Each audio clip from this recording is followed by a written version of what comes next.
The rain had been forgiving for the first 3 blocks of her walk and merciless for the last 7. By the time Eliza Hart climbed the marble steps of the Vale atrium, her borrowed dress hung at the hem like a wet flag. Her shoes were a polite catastrophe, and the small silver clutch she had found in the back of her sister's closet contained, in this order, a damp invitation, a tube of chapstick, a folded library card, and $23 in cash.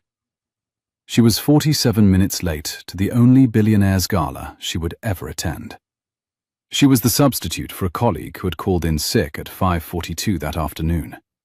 She was the only librarian in the building. She did not yet know that across the lobby, in the white blur of cocktail hour faces, the host of the evening would look at her once and forget how to look away. The doorman tried, gently, to turn her around. He had the kind face of a man who had been turning people away for 30 years and had not yet enjoyed it. He told her, with the particular politeness of his profession, that he thought there had been a misunderstanding. She held the invitation out and watched the rain bleed the gold leaf into the cardstock. He read it twice. He tried the name on the card aloud, Miss Pierce. She told him no, that Marigold was at home with strep, that she herself was Eliza Hart from the library. She pointed at her own collarbone, which was the only honest thing she had on her at that moment. He looked at her dress, which was Hannah's, and at her hair, which had been a French twist for 40 minutes and a wet rope for the last 50. He looked at the curl of moisture rising off her shoulders. He looked at her face, which was 28 years old and tired, and not especially defended against any of it. And something kind in him relented. He told her, quietly, that her seat was at table 47, through the kitchen entrance, down the service hallway, second column on the left. She thanked him, twice, with a sincerity that startled him. He held the door for her, with the small ceremony of a man who knew when a person needed to be treated like a guest, and not a problem. Eliza stepped into a glass and marble atrium, where a string quartet was playing something tasteful and forgettable, where 200 faces were arranged in soft conversational clusters under chandeliers the size of small cars, and where a woman in champagne silk was laughing at a joke that had been funny twice already that evening. Eliza shrank without meaning to. She had spent 6 years quietly cataloguing children's books in a public library in the Highbridge neighborhood. She did not know how to walk into a room like this. She walked anyway. She kept her eyes on the floor, on the deep teal pattern of the marble, on the edges of dresses and the polished heels of shoes. And she counted columns. 2 columns. Left, service hallway. The kitchen smelled like roasted lamb and rosemary, and a lemon something she could not identify. A waiter glanced at her dress and then through her, the way professionals were trained to do, and pointed. Table 47. Behind a column. 2 seats from the swinging kitchen door. She slid into her chair. She placed her clutch on the white linen with both hands, the way her mother had once shown her to set down a teacup that mattered. She looked up. Across the room, in a column of light that fell from a chandelier shaped like a glass orchid, a man was halfway through a sentence to a tall woman in champagne silk. He stopped. The woman waited for him to finish. He did not finish. His eyes had landed on Eliza, and he had not yet remembered that he was meant to look away. He was tall, his suit cut close, his hair touched silver at the temples, though he could not have been older than 37. He had the kind of face that carried its history quietly, like a book in a back pocket. The woman in champagne silk turned her head very slightly to follow his gaze. She did not appear to enjoy what she saw. She placed a hand on his sleeve to bring him back. He looked at the hand. He looked at Eliza. Then, slowly, deliberately, like a man closing a window, he turned his face back to the woman and continued his sentence. But he had already given himself away. Half the room had seen it. A woman behind Eliza murmured to her companion, who turned and stared, and the young photographer with a press lanyard began, with the slow patience of a fisherman, to drift across the marble in their direction. Eliza, who had no idea any of this was happening, opened her purse, took out the folded library card, and read the call number on it for comfort. Children's fiction. She had not yet been told who the host was. She had not yet been told whose mother the gala was named for. She had been sent to represent the Bryson Public Library at a literacy benefit, and her job tonight was to nod, smile, accept thanks if any thanks were offered, and bring a polite report back to her board on Monday morning. Her shoes squelched faintly under the table. She willed them to dry. The man whose gaze had stopped was Adrian Vale, 37 years old, sole heir of a chain of luxury hotels he had never wanted, founder and chief executive of a software company he had wanted very much, and the unwilling host of 2 annual events, a black tie literacy benefit each March, and his own birthday gala each November, which he no longer attended in person. 2 years ago, on the night of his 35th birthday, his fiancée Caroline had left him at a gala very much like this one. She had walked out through the same atrium, into the same kind of rain, holding her train above the same teal marble, and she had not come back. She had not been hurt.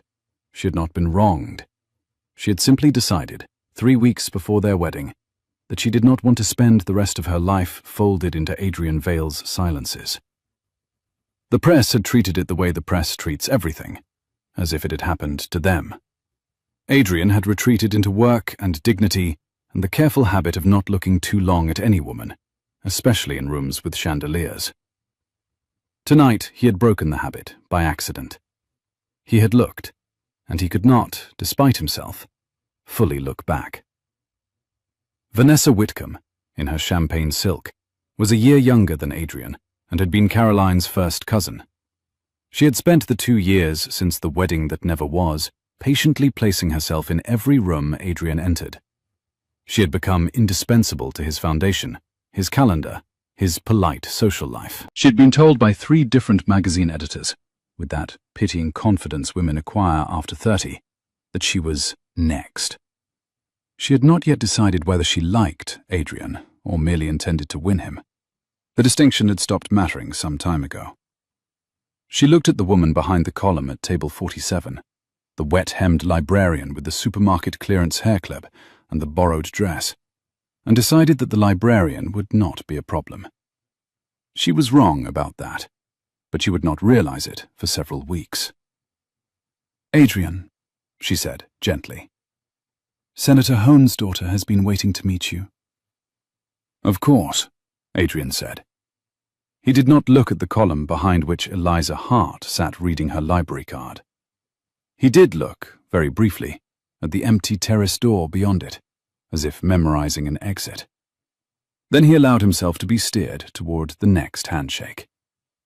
The room exhaled and resumed its laughter. The photographer drifted away. Eliza, with no idea what had just been kindled and not kindled around her, closed her clutch and began to read the auction program.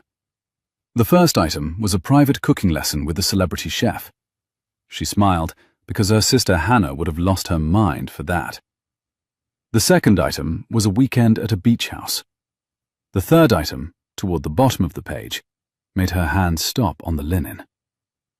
"Lot 47, said the program. A first edition copy, signed, of an early 20th century children's classic. Estimated value, $40,000. The proceeds would benefit the Foundation's School Library Initiative."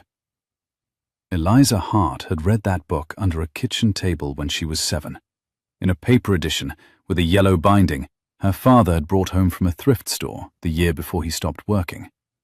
He had read it aloud to her on the nights her mother worked the late shift, doing all the voices, including the bad ones. She had not held a copy of any version of that book in 15 years. She had once, in her second year as a librarian, requested it for her branch and been told it was over budget. The branch had, last month, lost a third of its budget to a property tax restructuring. The children's section had not added a single new book that spring. Lot 47, that book, was the only thing she had ever wanted from a room like this.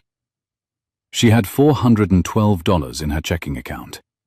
She let the program close on her thumb and looked, for the first time, at the auctioneer's table at the front of the atrium, and at the small velvet pillow on which Lot 47 had been placed under glass. The book was small, brown, cracked at the spine. Exquisite. Eliza imagined it on a low shelf in the Highbridge children's room, between a dented copy of Charlotte's Web and a paperback of Bridge to Terabithia. She imagined a child she did not know reaching for it. She let herself imagine it for 30 seconds. Then she folded the program and looked away, because hope inside a wet dress is a more humiliating thing to carry than embarrassment. A voice at her shoulder told her, smoothly, that she was staring at the book like she knew it. The voice had been to several languages and back. Eliza turned and saw Vanessa Whitcomb standing at her left, holding a flute of something pale, smiling the careful smile of a woman who had decided what was about to happen. Eliza said, simply, that she loved the book and had read it as a child. Vanessa said that was lovely. Many people had. There was a pause. Eliza had been raised on small kindnesses and very large silences, and she knew when one was being staged. She waited. Vanessa observed, with the careful courtesy of a woman conducting an interview she had not announced, that Eliza had come alone. She wondered aloud whether Eliza was somebody's +1, since Eliza did not seem to be on the seating chart. Eliza answered that she was a substitute, that Marigold Pierce was the one who was meant to have come from Hart Bryson, but Marigold had strep. Vanessa said, "Of course, forgive me." She wanted only, she said, to make sure no place card had been missed. Eliza told her that nobody had missed her. She was at table 47. "Oh," Vanessa said, and tilted her head. 47. That's a lovely number. She glanced at Eliza's hem, where a thin line of mud tied a bow above the ankle. "It's very brave to wear that colour in this kind of weather. Most of us wouldn't try." Eliza thanked her without flinching. She had sat at the front desk of a public library through 4 winters, and she had been condescended to by better. She smiled, gently, and turned back toward Lot 47, and let Vanessa's silk drift. Behind her, the photographer with the press lanyard reappeared, having recognized the cousin and hoping for a quote. A low voice from Vanessa's other side murmured that he had never seen anyone defend the bottom of a bell curve so prettily. Eliza turned again. The man from the column of light was standing at her elbow, holding 2 empty flutes that he was clearly looking for somewhere to put. He told Vanessa that Daniel needed her for the bid placards. Vanessa said that Daniel could wait. He answered, briefly, that Daniel could not. Somehow the sentence ended a conversation. Vanessa looked at Eliza, then at Adrian, then at the photographer, and adjusted her smile by a 1/4 inch. She drifted off as gracefully as her training allowed. The photographer drifted with her, against his hopes. Eliza watched them go, and did not turn back to the man with the flutes for almost 10 seconds. When she did, he was looking at her with the careful, unhurried curiosity of a man who had remembered, halfway across a room, that he had been raised correctly. He told her his name as if the name were an apology. She gave him hers in the simple, practical voice of a librarian receiving a returned book. He asked if she was all right. She said she was wet, in the same voice. He said he had noticed. She told him it was not a costume choice. He said he had not thought it was. She laughed and was surprised by the sound. So was he. They stood at the auction table for the small interval of 1 breath. He set the empty flutes on the velvet runner. The runner was a long band of black velvet that ran the length of the auction table, embroidered in dim gold thread with the foundation's 3-arrow logo at 1-foot intervals. A small brass placard at one end identified the table as Lot Items 40 to 47. The placard was new and had been polished that morning. A volunteer with a clipboard hovered nearby, with the kind of polite attentiveness that was meant to be invisible and was not. He told her he had come for the book. She corrected him gently. She had come, she said, because Marigold Pierce had strep. The book, she added, was a coincidence. She said it before she knew it was a lie. and he caught her saying it before she did, and they both let it stand because it was a kind lie, the kind a person tells in a wet dress in a glass atrium at 47 minutes late. He asked her to stay for the bidding. She told him she was at table 47, as though that were an answer. He told her he knew. He asked her to stay anyway. He put one hand, briefly, lightly, on the back of a chair beside her, the way a man rests a hand on the wood of a pew, and then he was gone, called by a woman with an iPad and a man with a microphone, and Eliza Hart was left at the auction table with 2 empty flutes and a heart that had begun, against her permission, to do something complicated. She sat back down at table 47. She read the program 3 more times. She watched the bidding without being able to see the bidders. She heard lot 47 announced. She heard the auctioneer say 60,000 and 70, and she heard the gavel land at 80,000 even, to a name she did not catch over the kitchen door. She did not allow herself to look up. She placed her chapstick back into her clutch. She ate 3 bites of a salad whose name she could not pronounce. She walked, without ceremony, out the service hallway, past the kitchen, and through a set of glass doors onto a teak terrace where the rain had stopped and a city was burning very softly through the fog. She did not cry until she was sure no one was there. "It's the cold," she said out loud to no one. "It's the cold." "It isn't," said the man who had been there before she got there. He was leaning on the railing. He had taken off his jacket. He had not quite recognized her at first. The terrace was lit by a single sconce, and her face, half turned away, half shadowed, was simply the face of a woman crying very quietly above a city. He had come out for the same reason she had, to be unobserved. She apologized and said she would go back inside.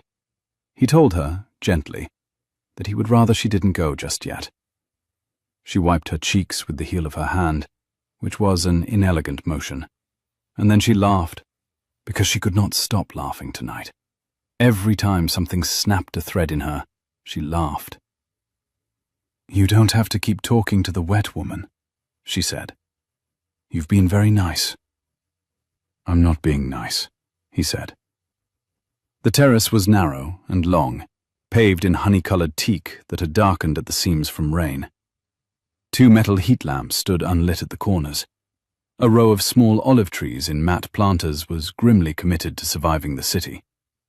The railing under her hand was iron, painted black, painted again, a small archaeology of repair. Below them, the avenue was a slow-moving river of red taillights and yellow cabs, the rain in the lamplight a soft static, and the sound that rose to them from 12 floors down was not quite traffic and not quite weather, but the long single hush a city makes when it is listening to itself. "What are you being?" "Curious," he said, "and probably annoying. My mother used to call this restless. Are you cold?" "Freezing," she said. He took his jacket off the railing and held it out. The jacket was a charcoal wool, single-breasted, with a faint chalk stripe and a satin lining she could see only at the cuff. It had clearly been made for him. It would not, she knew, have been made for her. She looked at the jacket. She looked at him. She looked at the city. "Please," he said. "It's already wet. It would be vain of me to take it back inside." She put it on. The lining slid against her wet skin and warmed in 3 precise seconds, the way good wool will. It was warm. It smelled faintly of cedar and a soap she did not recognize, with a thread underneath of something simpler. Clean cotton, the cold air of a closet. And when her shoulders settled into the cuff, she felt, against her will, the small hush of being looked after. She turned her face away from the railing because she did not want him to see what that hush did to her. For a long moment, neither of them spoke. The fog moved in slow, patient sheets across the terrace and gathered at the railing in beads. Somewhere below, a bus exhaled at a curb and gathered itself up and went on. He stood at the corner of the railing with his hands in his pockets and his sleeves rolled twice, and he watched the city, the way men watch a thing they have been responsible for and have not yet figured out how to forgive. "I haven't been on a terrace in 2 years," he said. "Why?" "Because I left a party from one," he said, "and I haven't trusted myself in the rain since." He said it easily, the way a man says something he has practiced into a manageable shape. "I came out tonight because I needed a minute." "From your guests?" "From a cousin," he said. "She's not actually my cousin, but she's tireless." A small, dry laugh slipped out of her before she could decide whether to allow it. She pressed her lips together. The wool around her shoulders smelled of cedar again, more strongly now, warmed by her own skin. "I see." "Do you?" "I'm a librarian," she said. "I know tireless." He smiled. He had a quiet smile, the kind that lifted only one corner. He looked at her then in a way that startled her. Not improperly, not boldly, just openly, as if she had asked him a question and he had decided to answer it. "Do you want to know who bought it?" he asked. "What?" "The book," he said. "Lot 47. "I don't," she said. "It went to a name. The name is fine. Someone has it." "It's going to a school library," he said. "But the bid was anonymous. They're going to write the name on the donor plaque tomorrow morning." "Good," she said, and meant it. She looked at her hands on the railing. She had small, clever hands, with 2 paper cuts on the same finger. "I'm glad it went to a school. Children should have it." "You wanted it for your library?" "I had $412 in my checking account," she said. "I came tonight because Marigold Pierce has strep. I wanted it for the children's room. I am also the children's room." "What's your library?" "Hart Bryson Public, Highbridge branch. We have one stacked stone fireplace that doesn't work, and a copy of Charlotte's Web that the kids signed in pencil. It's a good library. We just lost 1/3 of our budget last fall to a property tax thing. I know about reapportionments now. I never thought I would." "Hart Bryson," he said. "Yes." "Is that the heart of Hart Bryson?" "My grandfather donated the land 40 years ago. He was a barber." "That's a good lineage." "He was a good barber." The fog moved across the terrace. Somewhere below, a car horn made a brief speech about itself. Eliza realized she had not yet asked him his name, that she had, in fact, registered earlier that it had been spoken to her, but she had been too cold and too inside the embarrassment of being recognized to receive it. "Who do you work for?" she asked, gently, because she had a feeling she ought to know but did not yet, and it was easier to ask a stranger on a terrace than to admit ignorance to a room. "Myself, I suppose," he said. "Lucky," she said. "It's a privilege I'm meant to remember." "What do you do?" "I run a software company." He paused. "I also fund this gala." She was quiet. The fog kept moving. Her face went through a small, not quite handled set of expressions.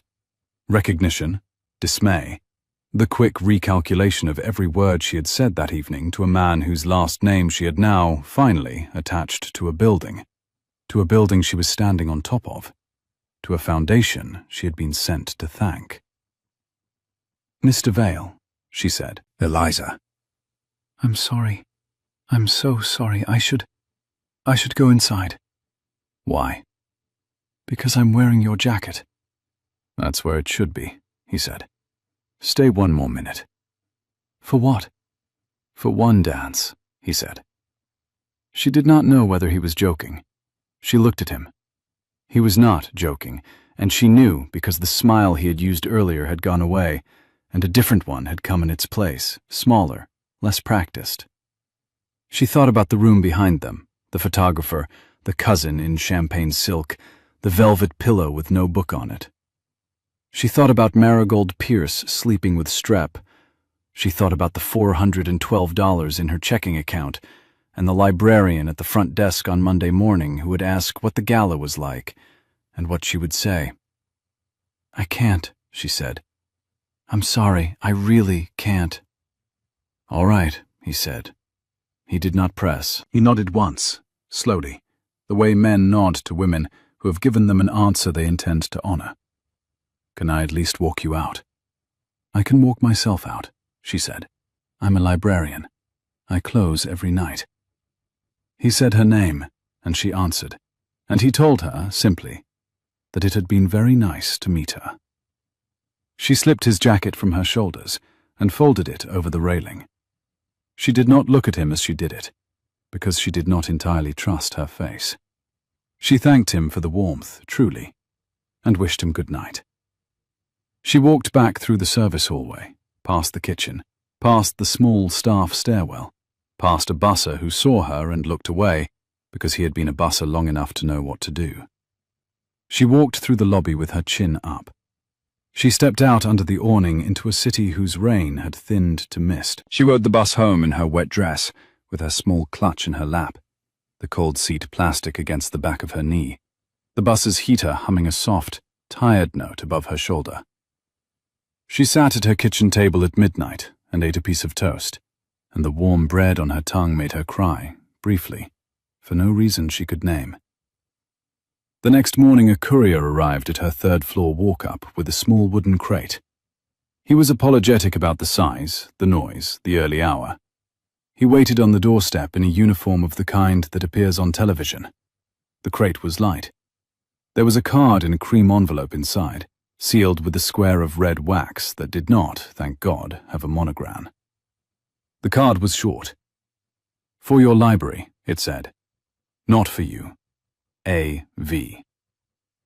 She pried the crate's top open carefully with her fingers, and inside, on a bed of acid-free tissue, lay Lot 47 in its small brown binding. She sat on the floor in a rectangle of morning light and did not touch it for 2.5 minutes, because a person who has read a book under a kitchen table at 7 knows what a hand can do to acid-free paper.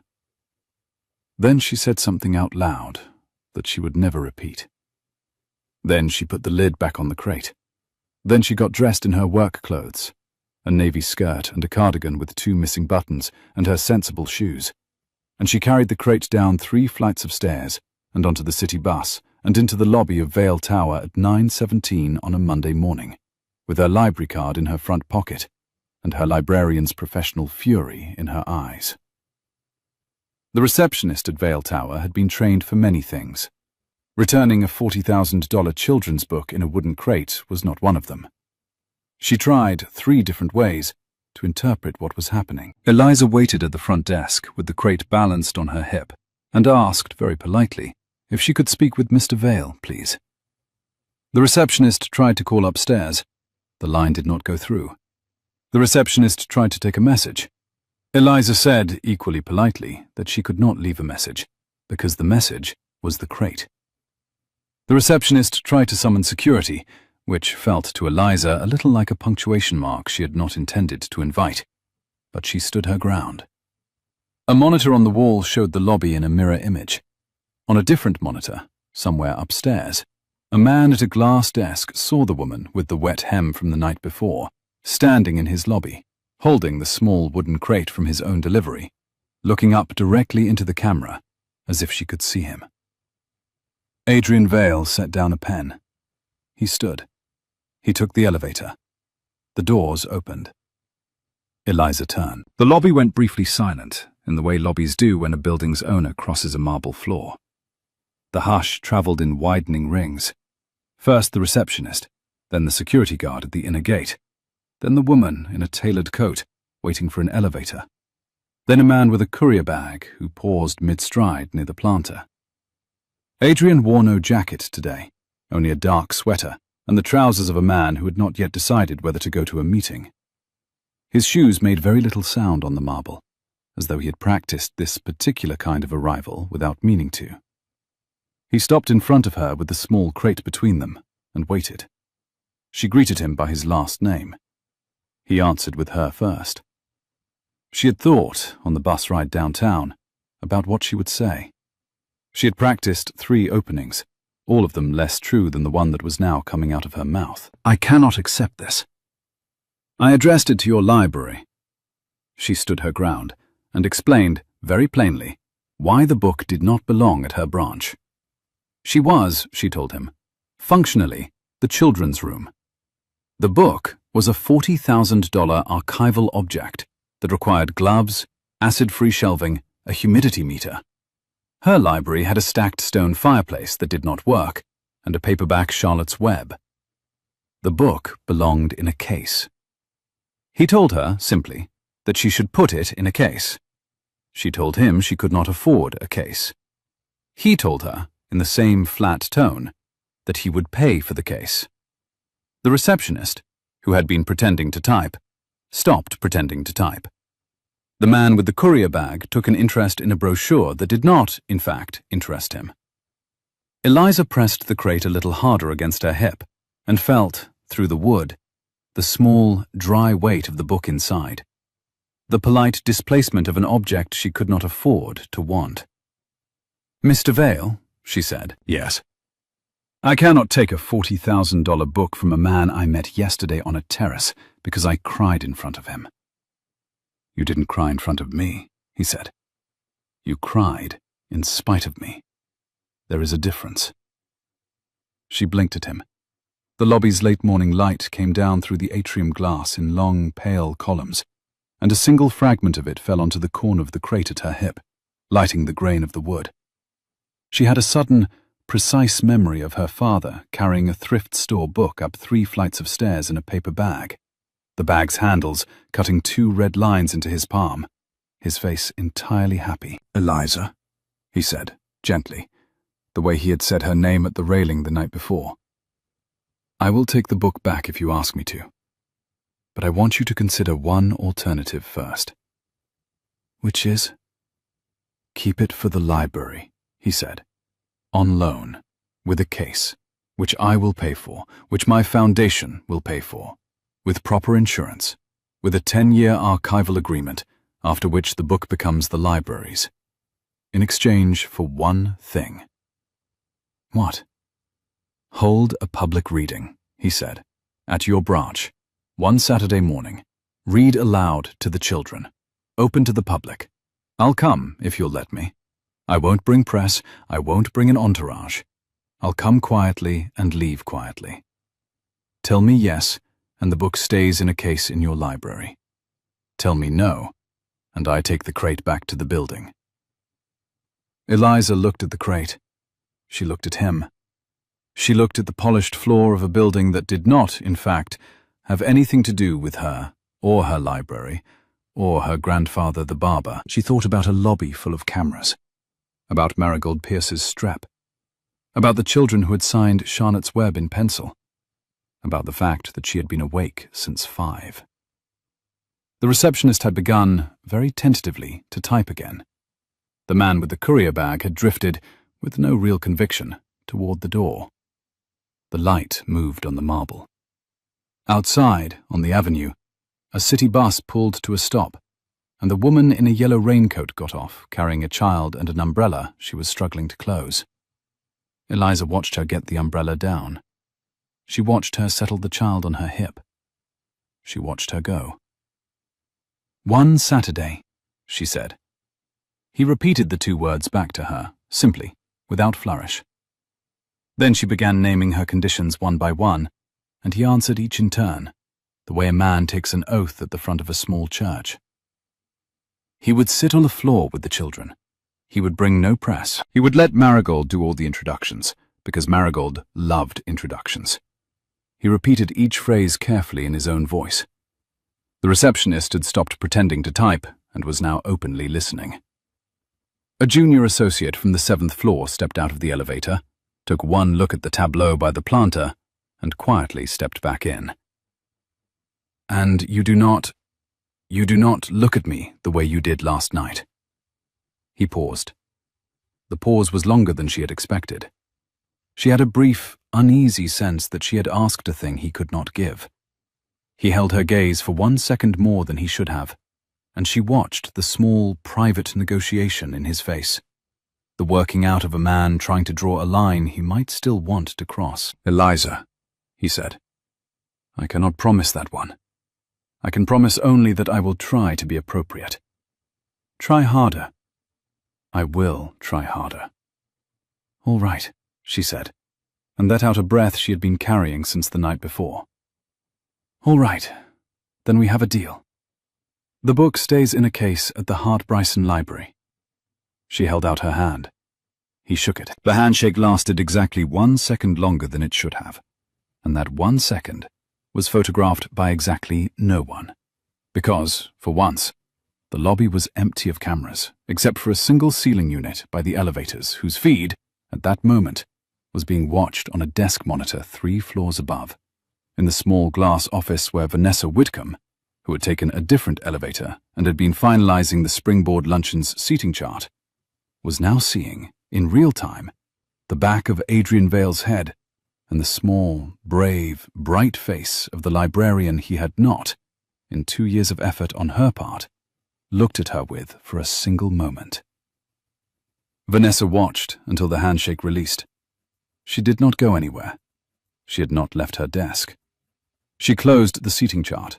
She opened her contacts list. She scrolled to the entry of a magazine editor she had been kind to in college. She did not place the call yet. She let the cursor hover. She allowed herself the small private pleasure of considering her options. The first tabloid item appeared on Monday at 4:11 that afternoon, on the website of a magazine that liked photographs of women crying in expensive doorways. The headline read, "Billionaire's Mystery Cinderella. Who is Vale's mystery latecomer?" The lead photo was Eliza outside the awning, hem dragging, mascara smudged, looking up at the rain with her chin lifted, in the precise expression of someone about to flag a bus. Eliza was tagged on social media within 20 minutes. By 6, 3 co-workers had sent her the link, and one had said, "Eliza?" with 3 question marks.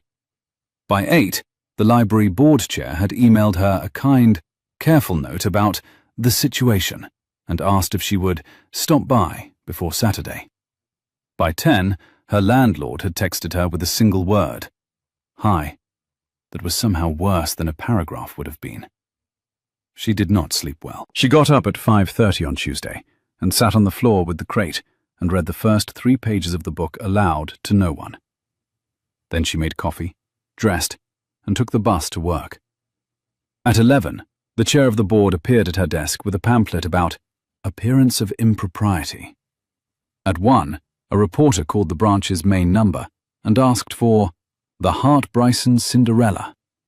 And Marigold, who was back from Strep and was not going to hand over Eliza Hart to anyone, said, "We don't have a Cinderella, but we have a bridge to Terabithia open until 7, and you're welcome to come use a library card."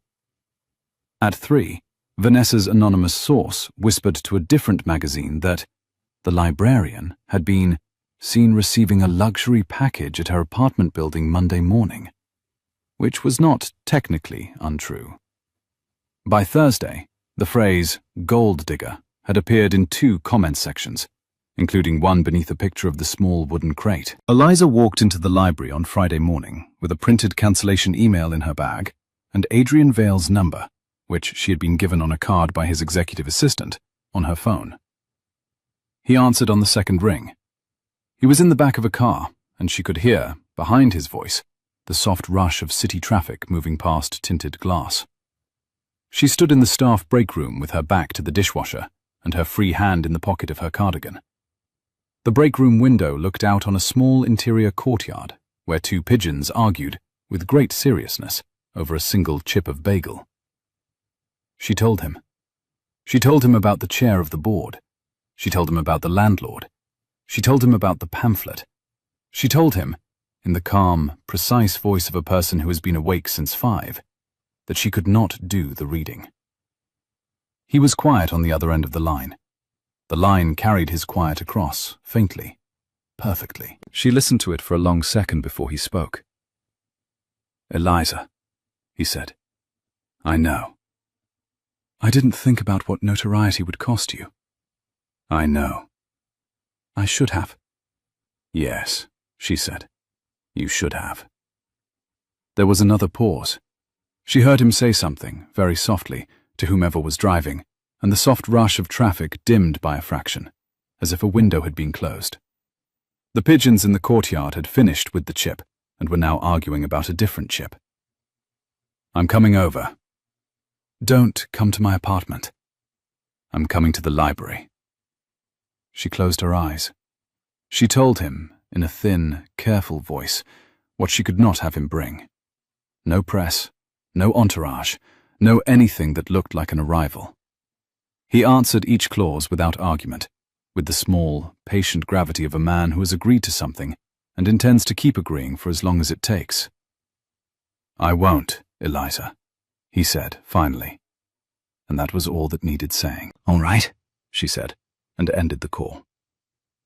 He arrived at 3:15 that afternoon, in a dark sweater, alone, on foot. He had taken the bus, which Eliza did not learn until later. He walked into the children's section, between a felt giraffe and a beanbag chair shaped like a tomato, ducked the low ceiling, and stopped at the rocking chair. Eliza was sitting in it, holding a paperback of Bridge to Terabithia, refusing to cry on a Friday, on the clock, in front of the felt giraffe. Marigold Pierce, who had taken one look at his face and decided it was a private matter, ushered the only two patrons in the room out the side door with a gentle hand on each of their backs. He sat on the carpet. He did not sit in the small chair. He did not stand. He sat on the carpet, with his legs crossed, and waited. The carpet was a low-pile Berber, the colour of old oatmeal, patterned with bands of sky blue along its edges. Marigold had hand-vacuumed it that morning, as she did every Friday before story time, and small parallel tracks of cleaner pile lay across it like the marks of a slow, patient rake. A bin of stuffed animals sat under the felt giraffe. A wicker basket of board books sat by the rocking chair. A poster on the wall read, "Read, read, read," in 3 different handmade fonts that the previous summer's intern had drawn with markers. The afternoon light came in through one tall, north-facing window and laid itself flat over the room, the kind of light that made everything look like a memory of itself. "This is humiliating," he said, finally, "for both of us. I'm going to sit here on this carpet for as long as it takes. I am not going to ask you to do the reading. I am going to sit here until you have decided whether you want me to leave." She watched him. She was tired. She had been awake since 5 for 4 days. The felt giraffe was missing one eye. The other eye, very glassy, looked unimpressed by him in a way she found, despite everything, slightly comforting. She told him he could not do this. He could not, she said, just sit on the carpet in a public library. He answered that it was the most appropriate place he had sat all week. She told him her board chair would find out he had come. He told her the board chair was going to find out a lot of things. She told him that wasn't comforting. He said he knew. She set the paperback down on the arm of the rocking chair. She wiped her hands on her cardigan. She had a strange, unwelcome thought, which was that she had spent her entire adult life sitting in this rocking chair, and that the rocking chair had been waiting, with unhurried patience, for someone to come sit on the carpet at her feet, and that the room had now, after 7 years, exhaled. "I cannot do the reading," she said. "I cannot. The board will not let me. I'm not trying to be dramatic. I want to do it. But my job is at risk, and I have rent, and my sister has the dress now, and she keeps asking how it went, and I cannot tell her, and the photograph of me looks stupid, and I look like a person who is going to ask you for money even though I am the person who will not." "I know," he said. "You don't know." "I know," he said. "Tell me what to do." The clock above the circulation desk made a small, dry tick that traveled into the children's section every half-second. Outside, a school bus passed, very slowly, and a chorus of small voices through the open transom window sang a song neither of them recognized. She told him to cancel the reading. He agreed. She told him to go. "I will go," he said. He did not move. "I will go in 1 minute. Do you want one thing first?" He said he wanted to apologize, properly. She told him he already had. He said he had apologized for not thinking.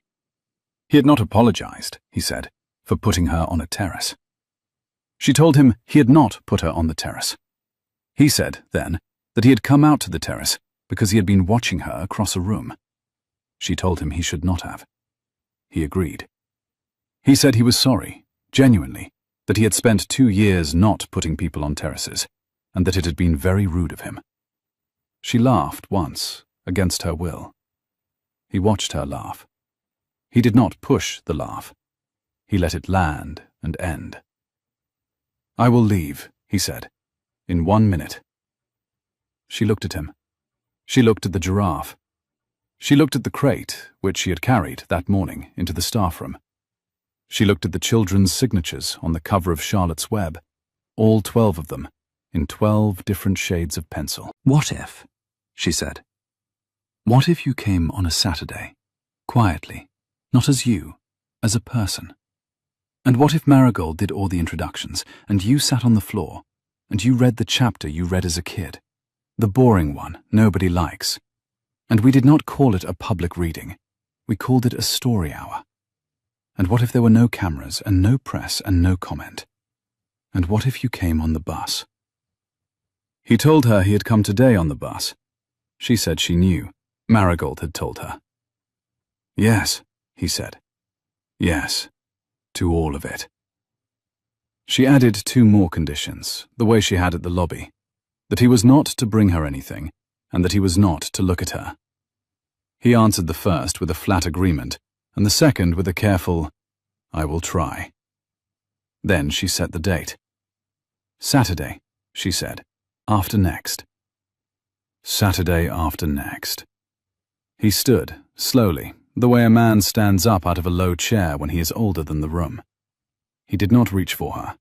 He nodded once. He walked out of the children's section, past the felt giraffe and the beanbag tomato, and he closed the side door very gently behind him. And Eliza Hart sat in the rocking chair with the paperback in her hands until the rocking chair stopped rocking. The Saturday after next was bright and surprising and warm. 23 children showed up, then 24, then 26, including a boy named Marcus who had walked from 2 streets away with no jacket on a day that did not need one anymore. Marigold did all the introductions. She introduced our visiting reader, Mr. Vale, who is a friend of the library. She introduced him with no last name and no titles and no foundation. She introduced the chapter as the boring one nobody likes. She introduced Eliza as our children's room, and also the lady who chose this book. Adrian Vale sat on the floor in jeans and a soft sweater, and read the chapter aloud in a clear, unhurried voice that was a shade lower than the voice he used in lobbies. He did all the voices, including the bad ones. The children laughed at the right places. A girl named Jenna fell asleep against the shoulder of a boy who was politely too embarrassed to move. Halfway through the chapter, the side door opened, and Vanessa Whitcomb walked in with 2 reporters. The children noticed. The reporters held up their phones. Vanessa stopped at the edge of the carpet. She wore a navy coat and a small smile shaped, quite deliberately, into something concerned. "Adrian," she said, "I heard you were doing a reading. I thought I'd come show support." The room went quiet. The children waited. Adrian closed the book carefully on his thumb. "Vanessa," he said. "I brought Anna and Jared," she said, indicating the reporters, "from the Sentinel and the Standard. I thought the gesture deserved coverage. The school library initiative is so dear to all of us." Eliza had been crouching beside the rocking chair, prepared to step in if a child needed water or a parent. She rose, very slowly, and did the only thing that occurred to her in the half-second that the room belonged to whoever spoke first. She smiled at Vanessa, the smile of a children's librarian to a guest who had walked in late. "Vanessa," she said, "thank you so much for coming. We're so glad. The children would love it if you read the next chapter aloud. It's only 6 pages. Do you have a favorite voice?" Vanessa, caught between the public smile she had arrived with and the silence she had not prepared for, asked faintly, "What?" Eliza explained. The rabbit in this chapter was a funny one. The kids loved a good rabbit voice. Vanessa began an answer that did not quite become a sentence. Eliza offered the badger as an alternative. Vanessa began another answer that also did not quite become a sentence. "Marigold," Eliza said calmly, "would you bring Vanessa a chair? And Anna, Jared, please, sit. We have plenty of room. We do story hour at this branch on Saturdays. It's open to the public. We ask that phones stay in pockets so the children can focus, but we love when adults attend. We have a sign-in sheet by the door. Marcus, sweetheart, can you scoot over so Anna has a seat? Thank you." Marcus scooted. Anna and Jared, holding their phones uncertainly, looked at one another, and then at Vanessa, and then at Marigold, who had appeared with 2 folding chairs, and the gentle, patient expression of a woman who was about to make them sit. They sat. Vanessa did not. She stood at the edge of the carpet, with her smile still arranged, but its corners going slack at the edges. Eliza asked her, again, gently, if she would read. Vanessa said she would rather not, that she was not really a children's reader, that she had only meant to show support. "Of course," Eliza answered. "Then please sit." She turned to Adrian on the carpet and asked him to finish the chapter, since the kids had been enjoying the badger. Adrian, on the carpet, looked at her, briefly, with the helpless pride of a man watching a person he does not yet know how to love do a thing that is more graceful than anything he could have managed himself. He did not look at her for too long. He opened the book. He read on. Vanessa, after a long, slow second, sat in one of the folding chairs at the back of the room. The reporters wrote nothing. After the chapter, Anna asked Eliza for the library's regular events calendar and was given one. Jared asked Marigold if there was a tax form for the donation of children's books, and was given one. Vanessa left first, without a goodbye. The story hour ended on time. The children were given small graham crackers. The boy with no jacket was offered one of the library's lost and found sweatshirts and told to keep it. He kept it. After the room emptied, Adrian did not rise immediately. He sat on the floor with the book closed in his lap, and Eliza sat in the rocking chair, and Marigold tactfully left to count graham crackers. He said her name. She answered. He told her he was going to call his CFO that afternoon. She said all right. He told her, then, that he was going to give a speech to his board on Monday. Not about her, he said, but about his mother. About what the foundation did. About the literacy initiative. It would be fine, he said. It would be quiet. He wanted her to know he was going to do it. Not because of her, he said. Because of her. That's not the same sentence, she said. It is, actually. She laughed. It was the 3rd time he had made her laugh that month. She was beginning to recognize the sound. The board meeting went on for 2 hours. Most of it was procedural. Adrian Vale was not, by nature, a public speaker. He had, for 10 years, paid an excellent communications director not to need to be. But on the question of the literacy initiative, on whether to suspend the spring funding to the school library partnership in light of ongoing reputational matters, he asked to be heard. He stood up. He took his hands out of his pockets. He did not look at his notes. "My mother," he said, "was a public school librarian. Margaret Vale. Margaret Hennessy before she married. She worked 37 years at PS 142 in the Bronx, in a children's section that had a stacked stone fireplace that did not work, and a paperback Charlotte's Web that the kids signed in pencil. She is the reason this foundation has my last name on it." He let the sentence land. The boardroom was a long, narrow room with too much glass and a polished walnut table that had not, in 11 years, ever heard him raise his voice. He did not raise it now. He simply slowed.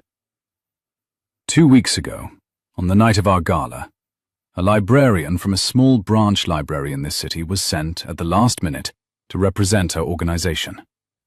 She came in the rain. She came for a book. She came to thank a foundation. She has since been described in tabloids as a Cinderella, a gold digger, and a problem. She is none of those things. She is an excellent children's librarian, whose grandfather donated the land her library sits on, and whose presence at our gala was an accident of strep throat. A junior associate near the end of the table, who had been keeping minutes, set her pen down very quietly, as if not wanting to be the noise that ended a sentence. I will not be discussing her further, because she has been discussed quite enough. I will say only that the literacy initiative my mother helped found exists for libraries like hers. Suspending its spring funding because of a tabloid photograph would be, in my opinion, the wrong decision. I will not be voting on it. I am, you may have noticed, not impartial.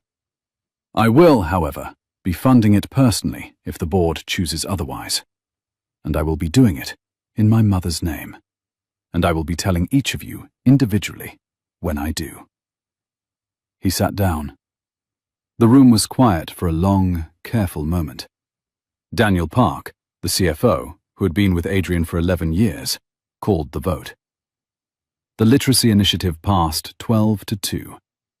The two were Vanessa's father, who, it would later be reported, had been quietly persuaded by a magazine editor to vote against, and a long-time board member who had never liked Margaret Vale and had not yet adjusted his views. After the meeting, Adrian Vale walked out of the building, alone, and took the bus home. That evening, Eliza Hart sat on the floor of her third-floor walk-up and watched the live-streamed clip on her phone 3 times. She wept, quietly, the way librarians weep, with one hand over her mouth and the other holding her tea. Her sister Hannah called and said, "Liz, I'm watching this." And they did not say much else, because there was not much else to say. The next morning, Eliza walked into the library at her usual time. She put away the returns. She helped a man find a book about beekeeping. She sorted a cart of new arrivals into the children's section. At 11:17, the side door opened, and Adrian Vale walked in with a plain brown paper bag. He did not have a coat. He did not have an entourage. He did not have a single magazine editor in tow. He had a paper bag, and inside it, 2 coffees in cardboard cups and a folded napkin, and a single pastry that Eliza later identified, with some astonishment, as a perfectly ordinary cherry Danish. He stood in the cookbook section. He did not speak. He waited. The cookbook section sat between the children's room and the front desk, and at this hour, on a weekday morning, it was the quietest aisle in the building. A glass-fronted cabinet held the older volumes, a 1962 Joy of Cooking with a cracked spine, a paperback Le Russe Gastronomique that had been donated 3 times, and the newer paperbacks lined a low shelf at hip height. The smell here was particular. Old paper, lemon polish, a faint trace of the cinnamon that one of Marigold's Tuesday morning baking club regulars had spilled on the carpet 4 years ago and never quite gotten out. 2 folding chairs sat at the end of the aisle for the lunchtime patrons who liked to read recipes at the table by the window. Eliza closed the dog-eared copy of Anne of Green Gables she had been reshelving and looked at him over the cart. She wore her navy skirt and the cardigan with 2 missing buttons. Her hair was pinned with a clip she had bought at a drugstore for $2. The cart between them held a stack of returns, 2 thrillers, a guide to small engine repair, a memoir by an actress neither of them had heard of, and a child's picture book about a bear who was kind to a pigeon. "Mr. Vale?" she said. "Adrian." Adrian. She tested the word as carefully as she had tested the first letters of a difficult signature. He waited for her to finish testing it. "I would like, if it isn't a bother, to ask you a question." "All right." "I would like to know," he said, "whether I might take you to the boardwalk on Sunday. I would like to pay for our hot chocolate myself. I would like to do this without involving headlines, magazines, foundations, cousins, or lobbies. I would like to do this slowly, and only if you'd like to. I would like to promise you that I will not put you on another terrace. I have, against my own habits, become very fond of you, and I would like to know what to do about that." The cart between them was the simplest object in the world. It was a steel cart on 4 wheels, scuffed white at the corners, with a small hand-printed label taped to the handle that read, "Returns. Do not shelve." She set down Anne of Green Gables. She set down the cart. She wiped her hands on her cardigan, which was, she realized, a librarian gesture, and had no business being a romantic one. "Adrian," she said. "Yes." "On Sunday." A small game began to assemble itself between them, made of conditions, the way a treaty is built. She had read enough children's books to know that when two people start trading agreements at the rhythm of a chart, something is being agreed about more than what is being said. The morning light through the high cookbook aisle window caught the dust that had been disturbed by the cart and made it visible, a slow drift of little silvers between them. He repeated the two words back to her, gravely, and she began the chant. He would sit on a bench. He would buy her a hot chocolate that cost $3. $3.50, he corrected, with whipped cream, the precision of which surprised her into the small, silly rise of being known by a stranger. If a single magazine editor approached them on the boardwalk, he would buy that editor a hot chocolate too, and politely ask them to leave. Each clause came back to her in his own voice, unhurried, careful, the way a man answers questions he has already privately answered for himself. Bernard, at the front desk, looked up from the Daily Ledger and looked back down with the dry, small grin of a man who had heard a great many strange conversations across this counter and had stopped being surprised by any of them. "And you will not look at me the way you did on the terrace." "Eliza," he said, "I cannot promise that one. I will try to be appropriate." "Try harder." "I will try harder." She laughed. He laughed. The old man at the front desk, whose name was Bernard, and who had been a clerk at this branch since 1991, looked up from the Daily Ledger and pretended not to see anything. She walked around the cart. She picked up the paper bag. She opened the bag. She lifted out the 2 coffees, the napkin, and the cherry Danish. She set them on the cart between 2 cookbooks. She broke the Danish in half. She handed him the smaller half. "On Sunday," she said. "On Sunday." They drank the coffees in the cookbook section. They did not, at any point, hold hands in public. They did not, that morning, kiss. They walked, together, out of the side door, past Bernard, who waved them off with 2 fingers and a small, private smile, and into a city whose rain had cleared, into a bright spring morning that smelled, faintly, of cherry blossoms and bus exhaust and old paper. 6 months later, in October, the Foundation held a smaller, quieter literacy benefit at a community centre on the Highbridge side of the river.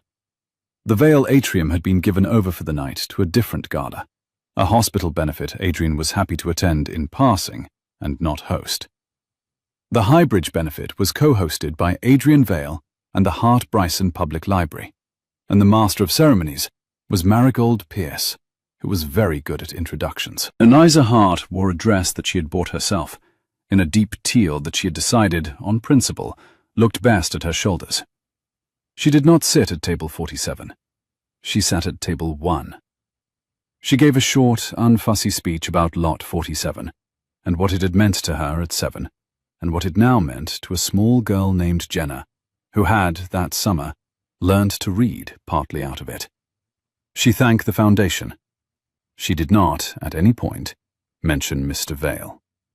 He did not, at any point, look at her with anything more than a steady, slightly amused smile, which was, by their private agreement, the appropriate amount of looking permitted in public.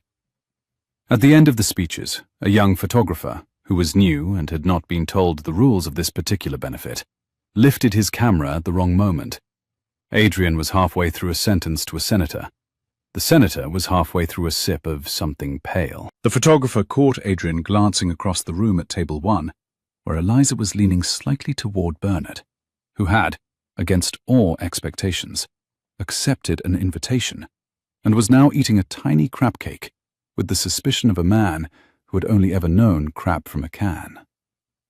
The photograph appeared the next morning in a small online article that almost no one read. The caption identified Adrian Vale as the host. It identified Bernard as a colleague of Miss Hart's. It did not identify Eliza by anything other than her name. The headline was a small, dignified one. Vale Foundation funds Highbridge Library's new children's wing, it said. In the photograph, in the lower corner, you can see Adrian Vale's profile, half turned toward table 1. He is mid-sentence. He has stopped mid-sentence. He has not yet finished the sentence. He is looking, for the second time on the public record, at the librarian who arrived late to his gala. He has not, this time, even tried to look away. If you've made it this far, thank you for staying with us. If a moment in this story made you smile, made you sigh, or reminded you of someone you love, please leave a comment below. We read every one. Subscribe to Platinum Diaries for a new, clean billionaire romance every week, and we'll see you in the next story.